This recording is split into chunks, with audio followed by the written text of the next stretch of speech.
Alors, on souhaitait revenir sur cette étude du Conseil d'analyse économique, instance, on le sait, qui est censée un petit peu phosphorer et éclairer Matignon, qui vient de montrer que le surplus d'épargne des Français accumulé pendant le confinement est très largement concentré chez les plus aisés. Bonjour Marie. Bonjour David. Marie Viseau, chef de service au Figaro Économie. Bon, ce n'est pas vraiment une grande surprise que cette extrême concentration de l'épargne, cet excès d'épargne, soit inégalement réparti. Mais au moins, on a les chiffres. Oui, mais vous avez raison, effectivement. Ce n'est pas une surprise.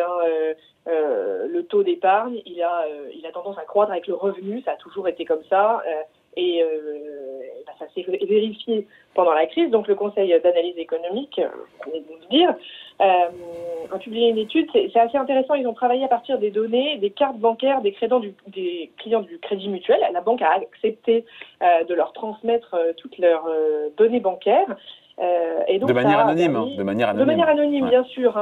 L'idée était vraiment de faire de l'analyse macroéconomique de tous ces mouvements bancaires. Et effectivement, ça confirme, la loi s'est appliquée pendant le confinement, ça confirme que donc les 10% des ménages les plus aisés ont accumulé la moitié des 50 milliards qui ont été mis de côté, 50 milliards d'euros supplémentaires qui ont été mis de côté pendant le confinement. Et ils vont même plus loin puisqu'ils disent que les 20% des ménages les plus riches ont concentré 70% du surcroît de l'épargne. Donc ce n'est pas une surprise, effectivement, plus on gagne de l'argent, plus on met de côté. Mais effectivement, maintenant, les chiffres le confirment. Ça montre aussi que les ménages les plus fragiles n'ont parallèlement pas mis d'argent de côté et surtout qu'ils ont vu leur endettement augmenter sensiblement pendant ces mois de grande incertitude pendant le confinement. Voilà, je vous adore Marie, mais là vous allez hyper vite, il y a plein d'infos. Déjà, on rembobine un tout petit peu, non mais c'est intéressant. Quand on parle au final des 85 milliards d'euros, c'est le chiffre de la Banque de France, de ce surcroît d'épargne entre mars et la fin de l'été et août. Donc on comprend qu'en fait cette somme, elle est, on l'a dit, inégalement répartie. Donc c'est pour ça qu'il y a des gens qui nous regardent qui disent mais attendez, moi j'ai pas mis d'épargne de côté. Et c'est ce qu'on dit, c'est ce qu'on montre, c'est ce qu'on montre cette étude. Il y a beaucoup de gens qui peuvent se sentir dans cette situation, parce que, mis à part effectivement les 20% des ménages les plus riches, il y a beaucoup de gens qui se disent effectivement, moi, je n'ai pas mis d'épargne de côté. On me dit que mon pouvoir d'achat n'a pas baissé, qu'il y a eu tout un tas de mesures pour m'aider. Moi, je ne me retrouve pas vraiment dans ce discours, et ils ont raison, parce qu'ils ne font pas partie des 20% des ménages qui ont mis, je redonne les chiffres, 70% du surcroît de l'épargne. Mais pourquoi ils l'ont mis de côté, ces ménages aisés? C'est parce que, encore une fois, là, on se positionne, on se place post-confinement.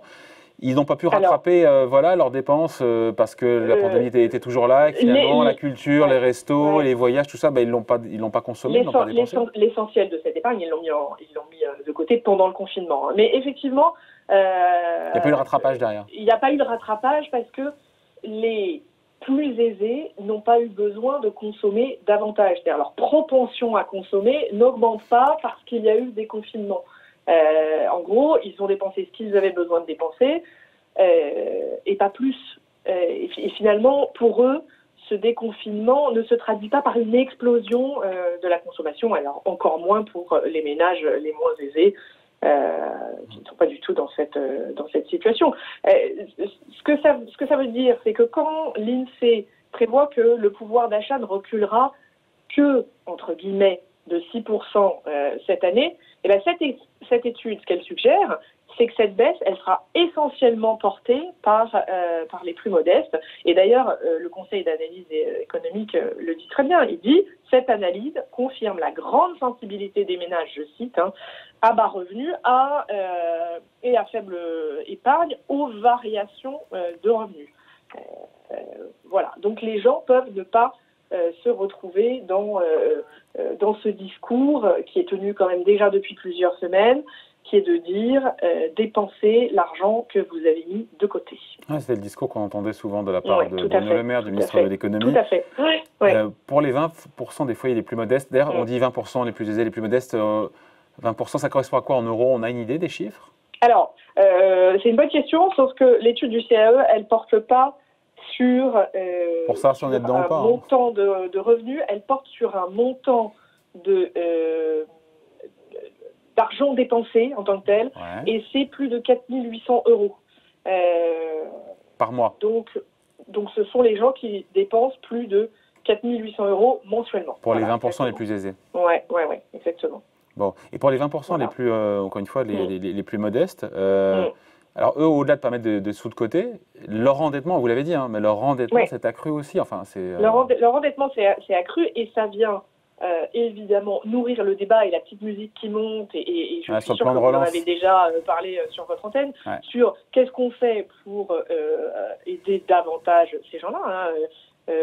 Évidemment, l'opposition appelle à soutenir les plus faibles, et même la majorité, la musique monte. Alors, on est un peu à cheval entre est-ce qu'il faut taxer les plus riches pour réduire les inégalités sociales. Bon, on peut penser que c'est une bonne ou une mauvaise solution, et sur qu'est-ce qu'on fait pour venir en aide aux plus vulnérables. Il y a des choses qui ont déjà été faites pendant la période de la crise. Les foyers qui touchent le revenu de solidarité active, le RSA, ont une prime de 150 € et 100 € par enfant. On est arrivé à un montant moyen d'aide exceptionnelle de 215 € pour plus de 4 millions de foyers, c'est assez important. L'allocation de rentrée scolaire a aussi été revalorisée de 100 €, mais ça n'a pas l'air de suffire, en tout cas dans ce petit débat qui monte et cette petite musique qui s'installe et dont on va encore entendre parler. Jean Castex hier a confirmé qu'il réfléchissait à faire de nouvelles annonces pour les plus vulnérables. Alors, est-ce qu'Emmanuel Macron en parlera dès demain? Est-ce qu'il va attendre samedi, qui est la journée nationale de lutte contre la pauvreté, pour faire de nouvelles annonces? C'est ce qui était prévu initialement. Voilà, tout ce qu'on sait, c'est que le débat... Mais le compte n'y est pas aujourd'hui. Le compte y est ou n'y est pas, Marie, justement, sur l'ensemble des mesures sociales qui ont été dévoilées par le gouvernement, égrenées depuis le début de la crise? Le compte y est, au regard de ce qu'on a dit là, à savoir 20% des plus modestes, qui n'ont pas mis d'argent de côté, qui ont dû s'endetter? Ça dépend ce qu'on entend par est-ce que le compte y est. Si c'est de dire on les a aidés à coût de millions d'euros, oui, on les a aidés. Est-ce que ça veut dire ont-ils besoin encore d'être aidés? La réponse est oui aussi, au regard de la situation qui continue d'être difficile et de se détériorer pour la plupart d'entre eux. Et donc c'est le débat sous-jacent de faut-il taxer les riches pour financer ces dépenses supplémentaires, parce que tout ça est à mettre au regard de...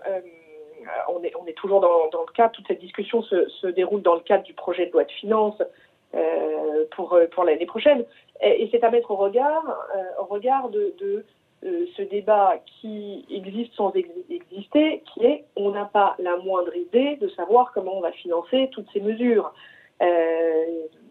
Donc voilà. Marie, ça s'appelle la BCE. Ça finance tout en ce moment. Si vous voulez aussi, peut-être qu'on en parlera avec nos enfants qui un jour nous diront vous avez pensé que la BCE financerait votre dette ad vitam aeternam. Bon, le fait est que en face de ce discours qui est nous pouvons nous endetter, c'est le moment, il y a de vraies questions de financement de mesures qui fait que ce discours, encore une fois, comme je vous le disais, sur taxons les riches, alors donc évidemment la gauche s'en empare, même François Hollande, ça a dépassé les bancs de l'Assemblée, disait ce week-end au grand jury RTL Le Figaro, il disait la contribution des plus riches. Voilà, dans une période comme celle-là où il y a beaucoup de sacrifices qui sont mais juste Marie, au regard de cette étude, ce rapport qui montre que toute l'épargne est concentrée chez les plus aisés, ce qui n'est pas une surprise, c'est à eux de consommer pour relancer la machine. À la fois, il faut aider les plus modestes avec peut-être plus de mesures sociales, et on verra effectivement les amendements qui seront proposés dans le projet de budget, dans le budget 2021, mais c'est aussi encourager, et je ne sais pas comment, ceux qui ont mis de côté vraiment, à ce que ça soit recyclé dans l'économie? Alors le problème, et vous l'avez soulevé, c'est je ne sais pas comment, c'est-à-dire que comment on fait pour encourager des riches qui consomment déjà tout ce qu'ils peuvent, à consommer tout ce qu'ils veulent, à consommer davantage. C'est ce que je vous disais un peu au début, leur propension à consommer risque de ne pas augmenter, c'est un risque, si on prend des mesures pour les inciter encore davantage à consommer, alors qu'ils n'en éprouvent pas ni l'envie, ni le besoin. Ce qui peut s'entendre et se comprendre. Voilà. Donc, bon, en tout cas, c'est intéressant cette étude. On a des chiffres maintenant. 10% des plus riches concentrent 50% de l'épargne qui a été accumulée pendant le confinement, 20% des plus aisés concentrent 70% de l'épargne accumulée. Voilà. C'est un débat qui n'a pas, à mon avis, fini de faire parler de lui. Entre-temps, ce sera reparlé. Merci beaucoup. Voilà. Marie Viseau, chef de service au Figaro Économie. Merci, bye.